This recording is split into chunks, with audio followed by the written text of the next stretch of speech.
Today we are talking tomatoes. The 2023 garden was our biggest garden yet. We've never grown a garden quite that big. We grew over 50 different tomato plants and over 20 different tomato varieties. Now I know going forward which varieties I'm not going to grow next year, and also I'm gonna get more organized too. Let's start our seeds and talk about which varieties that I'm growing. I let my chickens out supervised. I do that because I don't want them to get attacked by any type of predators. Also, I don't want them all the way up on my porch pooping all over the place. So I love them, but they need to go in the grass. I should have organized all of this before I film this video, but here we are. You guys are gonna help me along the way. The issue is I have like a huge seed collection, and I also haven't gotten like one of those like seed organizer packs that you've seen other people do. I desperately need to do that because I have seeds. This is absolutely packed with seeds. Packed with seeds. This is not the most efficient way to store your seeds at all. I admit that. I'm gonna do my best to fish through, find every single tomato seed packet that I have. We're gonna go through like a process of elimination. I know for a fact that we're definitely gonna grow at least 10 plus San Marzano plants. I know that for a fact, if not 20 of them. That is basically the only thing I know going into it. I also know that I do not wanna grow, well, anyways, let's just get the seeds out. We'll talk about it then. So let's go through the Am I Gardener seeds. If you're not familiar with Am I Gardener, they're really affordably priced. I did a whole seed haul on Am I Gardener and Baker Creek recently, so I will link that if you're interested, because I'm also growing a ton of other things. But today we're just focused on tomatoes. All of our tomato plants here. We have so many seeds to start. This garden's gonna be crazy. Okay. So thinking about the spring garden, I think, is like a very overwhelming thing. It's also super exciting. Hold on a second. I think like most people who vegetable garden seriously put a lot of pressure on themselves for the spring garden. I mean, naturally so. It really sets the tone for the rest of the year. You're able to grow most anything that you want to grow. So it's a big stress, I would say, like a positive stress if anything. And there's so many moving parts that have to all work in place to get, in my mind, things in order on time. I put stress on myself to have all of these seeds started, have all the beds, the garden beds refreshed and made by March. So right now, today, it is February 1st. And yesterday we got the huge delivery of mushroom compost, literally by the grace of God. It's because I've got my chickens over here and they're obsessed with me today. I gotta go get my chickens to move really quick. Hold on. I typically reach out to this person through Facebook Messenger, and he wasn't responding, and I was wondering why he wasn't responding.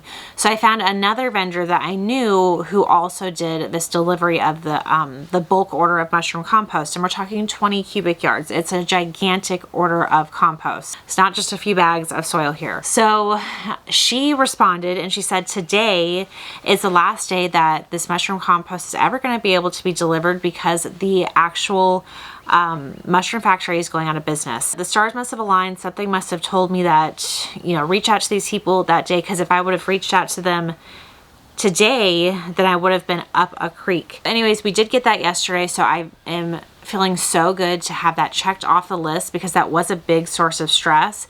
And also the poppy seeds, that was also another source of stress timeline wise, have all sprouted too. Two of the big things for me, at least that were important to me, have been checked off the list. Now it's February 1st, and I like to have all of my seeds sprouted and on the way to germinating and growing by the beginning of February. That way by March, perhaps the first or second week of March, I'm able to put my actual started plants in the ground. So that's kind of the timeline I like to work through in Florida, and that's a really like cutthroat early timeline. You don't need to be that tight, I would say, with the timeline, but that's just what works for me. If I get everything in the ground by mid-March, that means by the end of April to May, we're starting to be able to harvest things, and going in through June, that's when like the really heavy harvest season is taking place.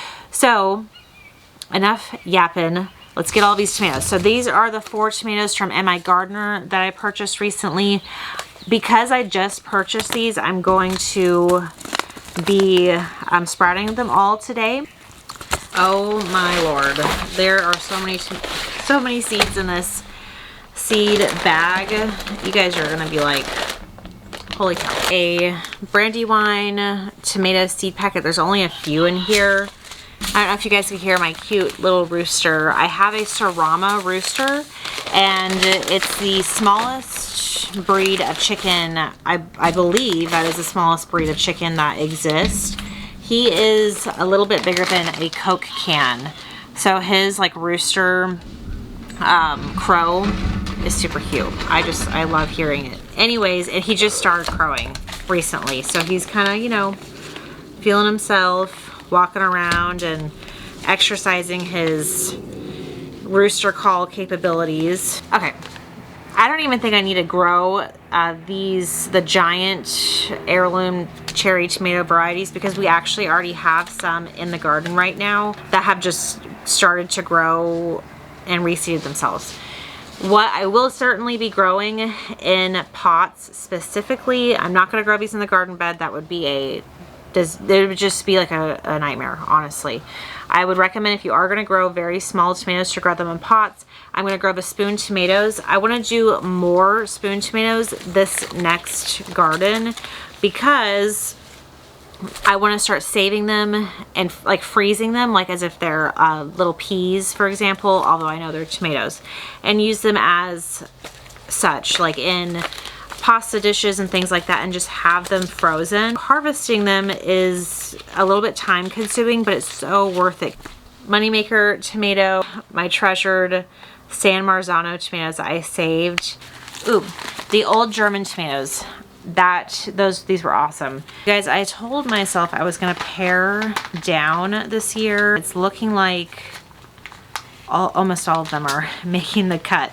Let's get all these seeds off of the table. And I am doing soil blocking this year. I did do a video on soil blocking recently. If you guys want to check it out, I will link it. It's one of my most recent videos. I'm trying to do that moving forward, and it's a super easy process. You're going to be cutting down on, you know, single-use plastics and things like that, and it's cheaper in the long run, and it's better for the environment. So I'm going to be giving a shot at starting the entire spring garden with soil blocks. I did do it with the poppies, and they're happy as a clam. So we've got our tomatoes. Let's line them all up, spread them all out, and do our process of elimination.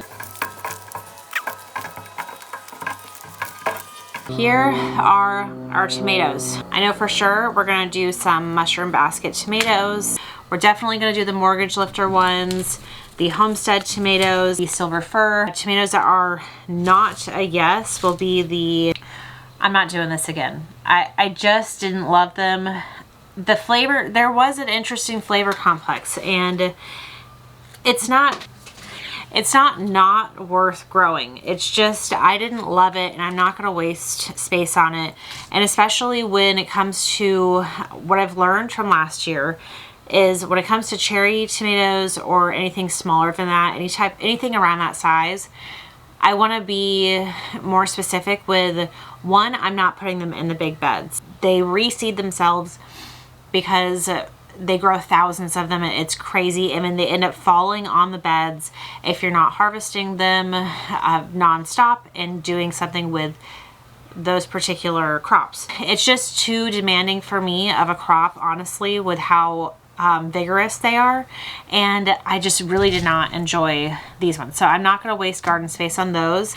The Moneymaker tomato was excellent. Pineapple tomatoes, I will definitely be growing at least 4 of these plants. I'm not growing this. I don't know.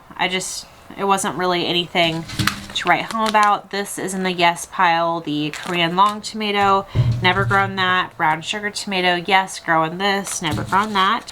White cheese yellow, I'm not going to grow this because I am growing the other orange one, the old German tomato. So, you know, I think it's enough on that. Not doing the get stuffed one because there's no seeds in there. Otherwise, I would probably try to grow that. The Martinez Roma, I will be growing this. It's supposed to be a smaller Roma tomato. No Floridade tomato. This was a really great producer. I did enjoy this one, and it says it's 75 to 85 days to maturity, so that's a quicker turnaround, and it's going to be similar to like a grocery store tomato in size. Rutgers, not doing it this year. This is a no, because I do feel like this was mislabeled and it's just like a regular cherry tomato. One. All right, this is 14 different varieties of tomatoes. That's good. You know, I've pared it down. I am not gonna lie, I will probably actually get a few more varieties before it's all said and done. I'm probably gonna go just order some more seeds. We're gonna start these ones today though, because time is of the essence, and I still plan on growing around 50 tomato plants. We're just changing the game this year though, with where we're putting everything. This is my soil blocking mix. I just recently did a video on me actually like putting this mix together. It's the same one that I did mix together the other day, so it makes my job a little bit easier. I'm actually just reusing those seed starting cells, like the actual trays that they came in, until they kind of give out to put my soil blocks in. Eventually I want to invest in some like either fiberglass trays or like stainless steel trays or something like that. So we're just going to take our little soil blocker right here, squish the soil in there. Some people kind of do this method, and then we're going to put it in a little tray. Look at that. And for those of you who may not be familiar with soil blocking, you're simply just using soil as the like container instead of using like a plastic container or something else along those lines. I do have this soil blocker, and I got it from, I believe it was Ladbroke. I got the nicer one because I read online that a lot of people wish that they would have purchased the nicer one off the bat, because they can, you know, you're using this a lot. It's like a heavy duty material that you're going to have for years on end. So that's why I invested in like the one that was a little bit nicer, and it's also zinc covered and all that stuff. It's not going to rust. I am using a mix of worm castings, coconut coir, soil, perlite. All of those things will be, I'll put a link to my Amazon storefront if you're interested, just to kind of look at the ingredients that I use to do my soil blocking. That one tray literally took like 2 minutes to completely fill up. I know it's kind of hard to see because of the brightness, but it took absolutely no time. When I was starting seeds before, one of the things that took the longest time was preparing the actual trays, and this is a game changer as far as time. We are just like breezing through this whole process.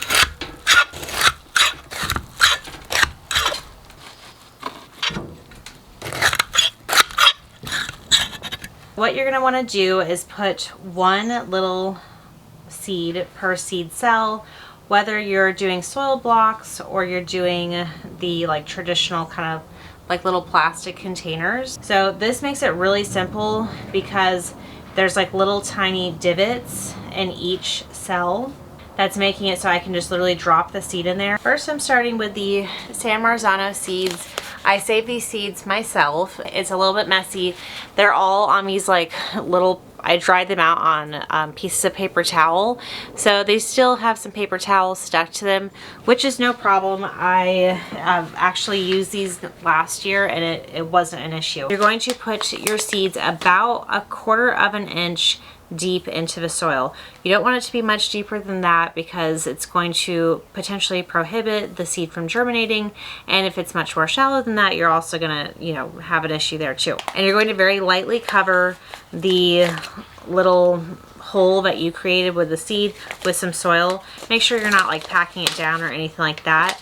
And keep the soil moist through the whole germination process, which should take anywhere from as little as 5 days up to 10 days. If you're not seeing sprouts after 10 days, either it's too cold or the water was not consistently moist during the germination process. I don't put these out in the sun until I start to see sprouts. It's not necessary until sprouts have started, because otherwise you're just going to start drying out the soil. If you are starting seeds with a soil blocker, don't water from the top, or you're just going to create like a big mud pie.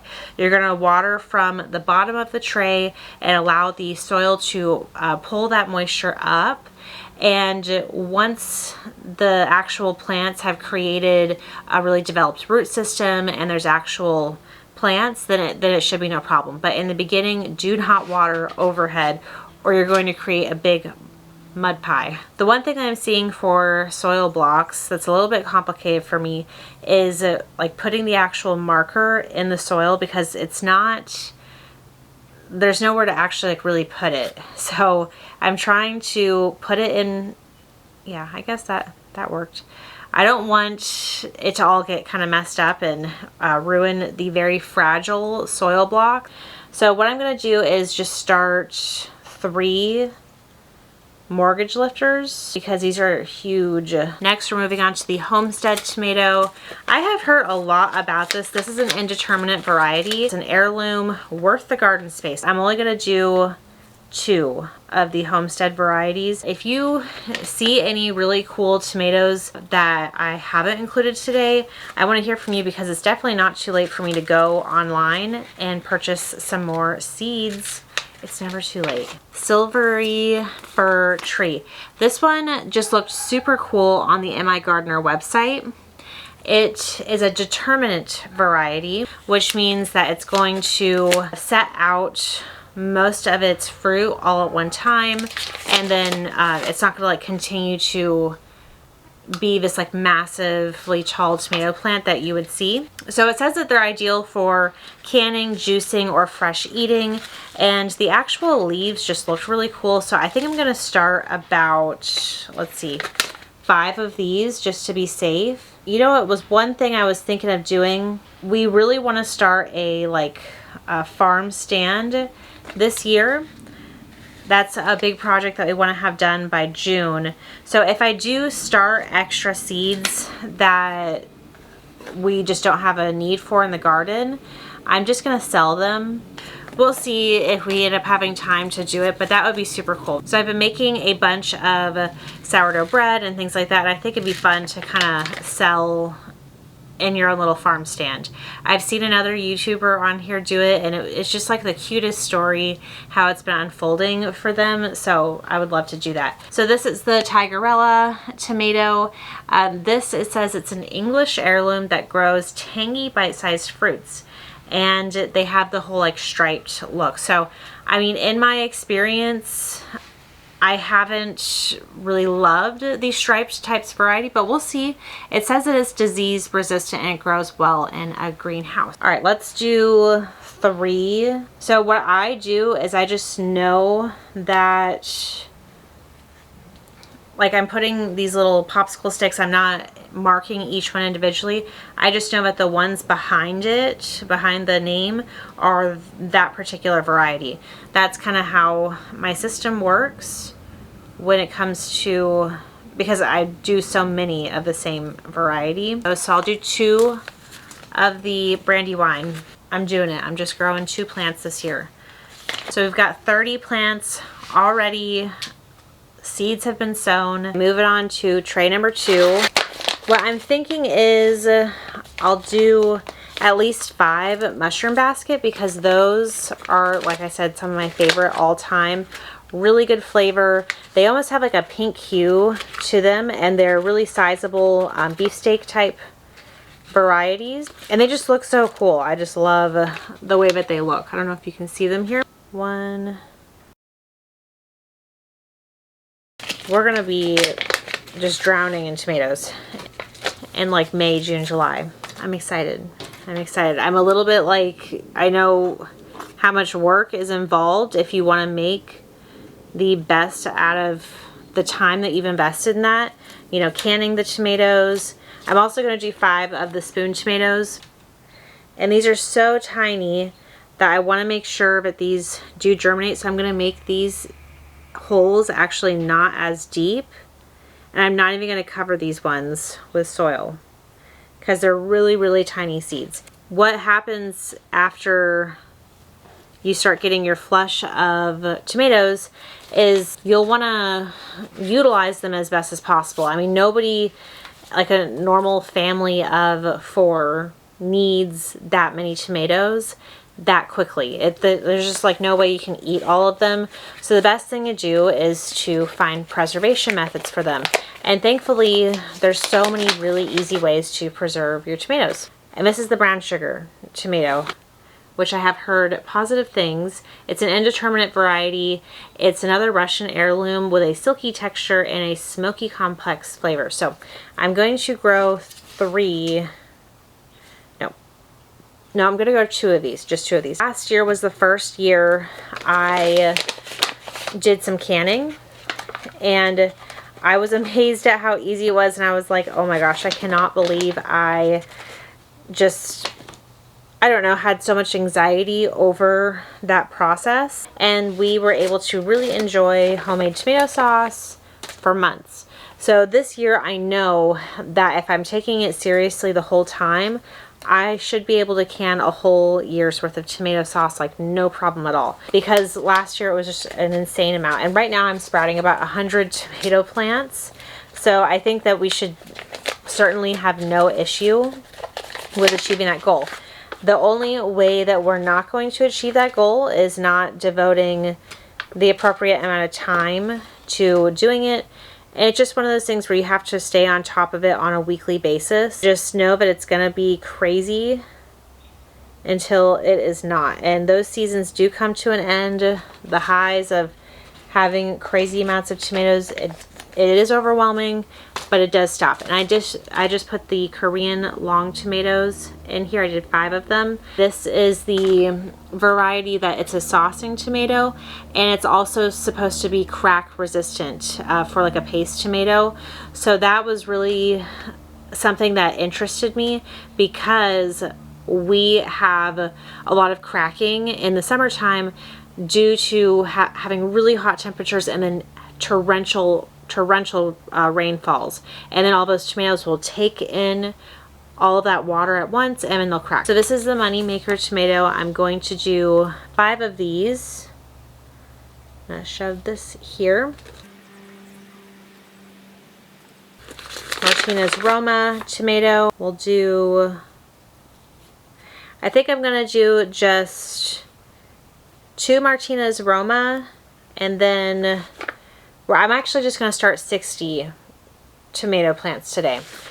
There's really no need to fill up the other cells right now because I want to get some new varieties. Please drop a comment and leave some seed suggestions if you will, because we're not done here yet. And now I'm going to do 2 of the old German, which I did enjoy last year. They did take longer from seed to harvest than any of my other tomatoes that I grew. Although it does say 90 days, they were the longest to maturity. Just so you know, that might not always be the case. They were worth the wait. Last but not least, we've got the pineapple tomato, which was my favorite. We actually did some golden tomato sauce with this, and it's literally golden. It doesn't look anything like the other tomato sauce that we canned.